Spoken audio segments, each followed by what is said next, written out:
May buntag nyo tanan. Magandang umaga sa inyong lahat. Dito naman ako, si Mario, doing another video. And you know what the subject is? It's gonna be Bitcoin. Yesterday was Cinco de Mayo here in the US, and we had dinner at Mexican restaurant. Oh, it's not really. It's a fast food Mexican restaurant called Taco Time. It's my favorite. Have my soft taco, which I love. Anyway, the subject we're gonna talk about today, the lesson we're gonna talk about today is Satoshi Nakamoto's white paper that introduced Bitcoin. All the cryptocurrency, or even the businesses, they write a white paper, and a white paper basically introduces the business to everybody, and it tells basically what the concept of the business is. So I would encourage everybody to read the white paper. So what I'm gonna do today is just give you a little summary of what's written. If you don't really wanna read the white paper because it's very technical.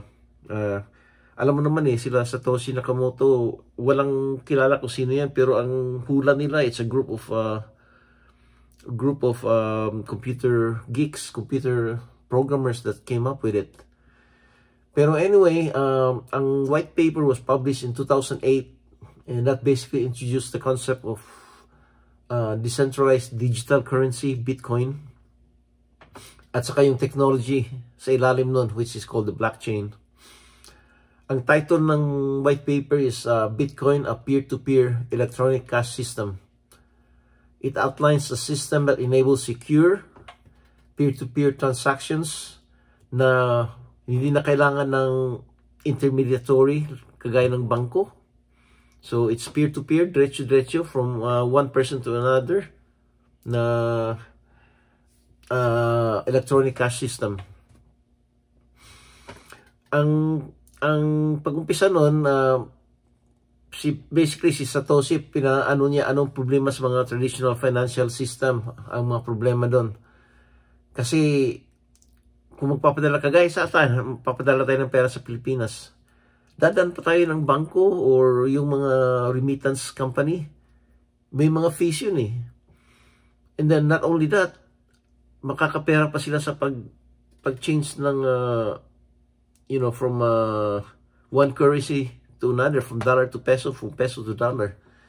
And sometimes malaking problema sa mga tao, ang ginagawa nila, mawawalan na yung fees na yun. Makakadala ka ng pera all over the world without any fee. Actually, may fees. I'm gonna take that back, pero it's a lot cheaper. So Bitcoin to Bitcoin. And that's basically what they were planning to do. It's called the electronic cash system. And they're gonna do it decentralized. So ibig sabihin again ng decentralized network is walang may-ari, walang company. Ang ginagawa lang nila is mga network of nodes which are computer na nagme-maintain ng public ledger na tinatawag nila na blockchain. Lahat ng tao na sumasali sa network may copy sa ledger. So may transparency. So hindi mo mapapalitan yun, hindi mo mababago. So makikita ng lahat. So it's very transparent. And also Satoshi introduced this proof of work. Pinapaulit-ulit yung proof of work para mawala yung double spending at saka masecure yung network. Ang concept ng proof of work, may mga miners na magko-compete sila para ma-solve na yung cryptographic puzzle para ma-validate yung transaction and dadagdan niyo sa blockchain. So kung wari may transaction ka, bibigyan sila ng puzzle sa mga miners. Sinong mga unang makasolve ng problem na yun, sila ang maka-validate ng transaction na yun. So matataas na naman yung blockchain. So isang chain yun, tapos pupunta na naman sa iba. Tapos bibigyan nila ng reward yung miner. That's how the miners make money. So bibigyan sila ng Bitcoin basically. At saka meron ring may mga fees rin na pupunta sa kanila. So, i-broadcast sa network yun, i-verify ng miners na idadalag sa blockchain. And that way, talagang makikita mo yung transaction, very transparent, at saka secure na secure. At saka, yung every time na meron silang magagawa na transaction, may timestamp yun para malalaman nila kailan pinadala yung pera na yun. Makikita nila kung magkano, and everything's chronological order sa transaction. So, sunod. They can do, one transaction every 10 minutes. Yan ang lumalabas nun. So, that's basically how they make their money. Through, bibigyan sila ng generation of new bitcoins and transaction fees. Para sisiguraduhin na ang secured yung blockchain at saka ang integrity ng blockchain na talagang katotohanan at transparent at saka secured. Ang isa pang ginawa ni Satoshi is nilagyan niya ng limit ang ilan ang blockchain na magagawa. 21 million na blockchain ang Bitcoin na pwedeng ma-mine. So, merong scarcity. So, ibig sabihin kung ma-mine na 21 million, wala na. Wala nang mga miners, hindi na sila maano. So, ang umiikot na lang yung mga blockchain.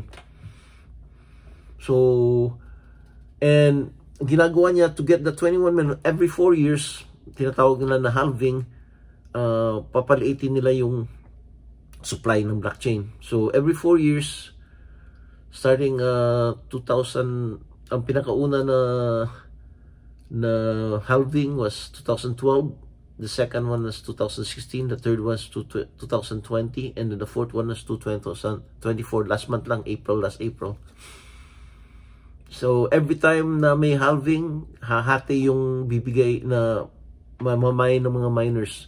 Ngayon, nasa 450 a day na lang tayo. Galing tayo sa 900 a day, 450 a day. Sa 4 years from now, which is 2028, magiging 225 na lang. Pakonti ng pakonti. So, kung gagawin nila yun, the supply of Bitcoin paliit ng paliit. And the demand is tumataas kasi dumadami ang mga tumatanggap ng Bitcoin eh. So, the demand is getting higher because Bitcoin is slowly being accepted around the world. So, yan ang ginawa niya sa white paper niya. So, kung may time kayo, basahin niyo yung white paper kung mahilig kayo bumasa nun. Pero kung hindi niyo maintindihan, ito naman, makinig lang kayo sa explanation ko. Sinasummarize ko naman ano nakasulat doon. So, basically, Bitcoin is a decentralized system for electronic transactions. So, that's basically it. That's what they're doing. So, everything is digital. So, it's parang lumalabas na digital currency or digital cash ang Bitcoin. And that's about it. So, kung may time kayo, basahin nyo. Kung wala kayong time, makinig lang kayo nito para malaman nyo kung ano nandun kasi ginawa ko summarize ko lang eh. And hopefully may natutunan naman kayo ngayon. And kailangan ko na naman yung supportan nyo. Palihog lang. Kung maka-subscribe lang mo, makatabang lang mo sa akong channel para mo daghan. Para daghan sa matabangan na mga tao. Para marami matutulungan ng Filipino tungkol sa Bitcoin. Gusto ko matuto lahat ng Filipino sa Bitcoin. Itong pag-asa natin na umunlad tayo. Na mabilis at saka secured at saka sigurado. Yeah, yun lang, volatility, mahirap.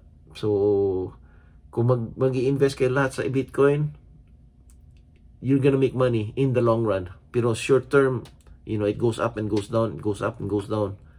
So, kung bibili kayo ng Bitcoin, tulugin lang nyo yun. Ibig sabihin, just leave it there. Don't even bother looking at it. Hintay kayo na after 4 years. Tataas na naman yan. Okay, and that's it for today. That's the lesson for today. Maraming salamat. See you guys tomorrow. Thank you.